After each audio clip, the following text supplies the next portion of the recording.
नमस्कार, बहुत स्वागत है आप सभी का हमारे इस खास बुलेटिन में। मैं हूं आपके साथ मरियम अली। चलिए देश और दुनिया की जो तमाम जरूरी खबरें हैं उन पे एक नजर डाल लेते हैं। बुलेटिन की शुरुआत अंतर्राष्ट्रीय खबर से करते हैं। आपको बता दें कि अमेरिका से खबर आई है कि वहां अमेरिका की एक यूनिवर्सिटी कैंट की स्टेट यूनिवर्सिटी में गोलीबारी की घटना सामने आई है। वहां के हॉस्टल में गोलीबारी हुई जिसमें अभी तक एक छात्र की मौत की खबर सामने आई है, वहीं एक छात्र गंभीर रूप से घायल भी बताया जा रहा है। गोलीबारी के बाद पुलिस ने एक संदिग्ध को हिरासत में ले लिया। घटना के बाद सामने आई तस्वीरों में डॉर्मेट्री के बाहर कई पुलिस गाड़ियां और क्राइम सीन टेप देखा गया। यूनिवर्सिटी के मुताबिक विटनी एम यन जूनियर हॉल में गोली के शिकार स्टूडेंट की हालत क्रिटिकल है। वहीं यूनिवर्सिटी ने छात्र का नाम नहीं लिया। बयान में कहा गया है कि हम परिवारों के साथ संपर्क में हैं और उन्हें हर मुमकिन मदद दे रहे हैं। काउंसलिंग और सपोर्ट सर्विस भी मौजूद है। बता दें कि पुलिस के मुताबिक गोलीबारी के बाद कैंपस को लॉकडाउन कर दिया गया। पुलिस ने कहा कि हम हमलावर पर कार्रवाई करेंगे और इस कार्रवाई के दौरान कैंपस को सुरक्षित भी रखा गया। इसी के साथ गवर्नर ने हमले की निंदा भी की और सोशल मीडिया पर लिखा कि हिंसा की कोई जगह नहीं हो सकती। हम एक ऐसी दुनिया के लिए भी प्रार्थना करें जहां ऐसी चीजें ना हो। वहीं अगर दिल्ली की बात करें तो दिवाली तो चले गई है, मगर दिल्ली में एक बार फिर से दिवाली जैसा माहौल देखने को मिलेगा। आपको बता दें कि आज यानी कि 10 दिसंबर को दिल्ली में कई सरकारी इमारतें सजाई जाएंगी, रोशनी से जगमगा जाएंगी। ऐसा आदेश दिल्ली सरकार और केंद्र सरकार द्वारा दिया गया है। दिल्ली के संस्कृति मंत्री कपिल मिश्रा ने कहा, 10 दिसंबर को दिल्ली सरकार पूरी कैबिनेट के साथ दिल्ली हाट पर दिवाली मनाएगी। सभी सरकारी बिल्डिंग सजाई जाएंगी, लाल किले पर दिवाली के दिए जलाए जाएंगे और शहर के सभी चौक चौराहों पर दिवाली की मार्केट लगेगी।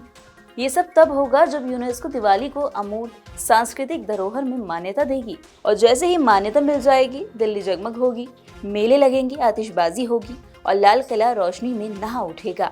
वहीं लाल किले के आसपास चांदनी चौक और अन्य इलाकों में रंगोली, दिवाली मेला और आतिशबाजी की व्यवस्था की जा रही थी। यूनेस्को ने देश के सभी विश्व धरोहर स्थलों को भी उसी शाम विशेष रूप से रोशन करने के निर्देश दिए हैं।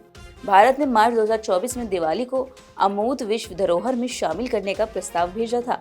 ये प्रस्ताव बैठक के एजेंडे में 24वें स्थान पर है और 9 और 10 दिसंबर को उस पर विचार हुआ। वहीं सहमति मिलते ही 10 दिसंबर यानी आज शाम लाल किला दीपों की रोशनी में नहा उठेगा। बीते कुछ वक्त से इंडिगो एयरलाइंस का जो संकट है वो अभी भी बरकरार है। काफी कोशिशों के बाद भी उड़ानें कैंसिल हो रही हैं, रद्द हो रही हैं। इसी बीच सरकार भी काफी सख्त है, काफी बड़े कदम उठाए गए हैं। इसी बीच DGCA भी काफी बड़ी कार्रवाई कर रहा है, गुस्से में है और उसका कहना है कि इंडिगो को जल्द ही जो अपना मैनेजमेंट है वो ठीक करना चाहिए। इसी बीच ये खबर भी आई है, सूत्रों के हवाले से खबर है कि इंडिगो पर करीब 1000 करोड़ का जुर्माना भी लग सकता है। मीडिया रिपोर्ट्स के मुताबिक केंद्रीय नागरिक उड्डयन मंत्रालय इंडिगो द्वारा हाल ही में देश भर में रद्द की गई उड़ानों और देरी की जाँच के लिए एक संसदीय समिति का गठन कर सकती है। इसमें बताया गया है कि प्रस्तावित समिति संकट के मूल कारणों की जाँच करेगी, जबकि एयरलाइन के खिलाफ संभावित दंडात्मक और जुर्माने की कार्रवाई की भी सिफारिश कर सकती है। वहीं सूत्रों के हवाले से खबर यह है कि सरकार सभी संभावनाओं पर विचार कर रही है। किसी भी कार्रवाई को कानूनी जांच से गुजरना होगा। उधर एक अधिकारी के मुताबिक ये स्पष्ट है कि इंडिगो एयरलाइन को अदालत में इस तरह के जुर्माने का सामना करना पड़ सकता है। उन्होंने अनुमान जाहिर करते हुए कहा कि मंत्रालय इंडिगो पर करीब 1000 करोड़ तक का भारी जुर्माना लगा सकती है। वहीं बीते दिन संसद में चुनाव पे चर्चा के दौरान राहुल गांधी ने कई सारी बातें रखी। इसी बीच उन्होंने राष्ट्रपिता महात्मा गांधी के सीने पे जो गोलियां लगी थी नाथूराम गोडसे द्वारा, उसका भी जिक्र किया। उन्होंने और क्या कुछ कहा आपको बताते हैं।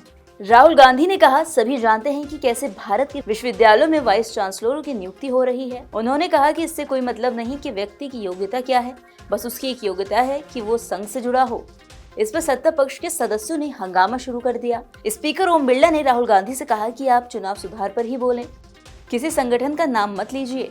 राहुल के बयान पर संसदीय कार्य मंत्री किरेन रिजिजू ने कहा कि हम सभी लोग नेता प्रतिपक्ष को सुनने के लिए ही बैठे हैं। अगर वो विषय पर ही नहीं बोलेंगे तो क्यों समय खराब कर रहे हैं। वहीं राहुल गांधी ने चुनाव पे चर्चा करते हुए उसके सुधारों पर बात की। इसी के साथ केंद्र सरकार और EC पर भी काफी सवाल खड़े किए। वहीं राहुल गांधी ने ये भी कहा कि 30 जनवरी 1948 को महात्मा गांधी की छाती में 3 गोलियां लगी। नाथूराम गोडसे ने हमारे राष्ट्रपिता की हत्या कर दी थी। अब थोड़ी जानकारी मौसम की ले लेते हैं। आपको बता दें कि उत्तर भारत में खासकर दिल्ली NCR में बीते कुछ वक्त से तापमान लगातार नीचे गिर रहा है, ठंड बढ़ रही है। ऐसे में IMD का कहना है कि आने वाले दिनों में मौसम इसी तरह का मिला जुला बना रहेगा। अब आखिर ठंड, वो जो कड़ाके की ठंड पड़ती है, कब तक आएगी, ये भी जान लेते हैं। दिल्ली में दिसंबर में अधिकतम तापमान 24 डिग्री के आसपास बना हुआ है, वहीं न्यूनतम तापमान 9 डिग्री के आसपास रहा। ऐसे में सर्दी का एहसास पिछले कुछ दिनों में कम हो गया है। हालांकि थोड़ा कोहरा दिल्ली, नोएडा से लेकर गाजियाबाद में पड़ा, मगर आईएमडी की ओर से कोई चेतावनी फिलहाल जारी नहीं की गई। आईएमडी के पूर्वानुमान की बात करें तो 15 दिसंबर तक अभी तापमान में बड़ी गिरावट देखने को नहीं मिलेगी। वहीं आईएमडी का अनुमान है कि 15 दिसंबर के बाद दिल्ली में न्यूनतम तापमान में गिरावट के साथ शीतलहर भी बढ़ जाएगी। उत्तर प्रदेश के पूर्वांचल इलाकों में घना कोहरा पड़ सकता है। यूपी के कुशीनगर, बहराइच, गोरखपुर जैसे इलाकों में घने कोहरे का अलर्ट है। वहीं छत्तीसगढ़, मध्य प्रदेश, विदर्भ, उड़ीसा और महाराष्ट्र के कुछ इलाकों में शीतलहर का अलर्ट दिया गया। हालांकि पंजाब और हरियाणा में भयंकर सर्दी पड़ रही है। दोनों ही राज्यों में न्यूनतम तापमान 3.6 डिग्री सेल्सियस तक आ गया। वहीं अमृतसर का न्यूनतम तापमान 6.1 डिग्री रहा। पटियाला और लुधियाना में ये 9.2 डिग्री और 10.1 डिग्री दर्ज किया गया। ये थी वो सभी जरूरी खबरें जो हमने आपको दिखाई। हम आपको इन खबरों का अपडेट भी लगातार देते रहेंगे। बस उसके लिए आपको जुड़े रहना होगा नवोदय टाइम्स पंजाब केसरी के साथ।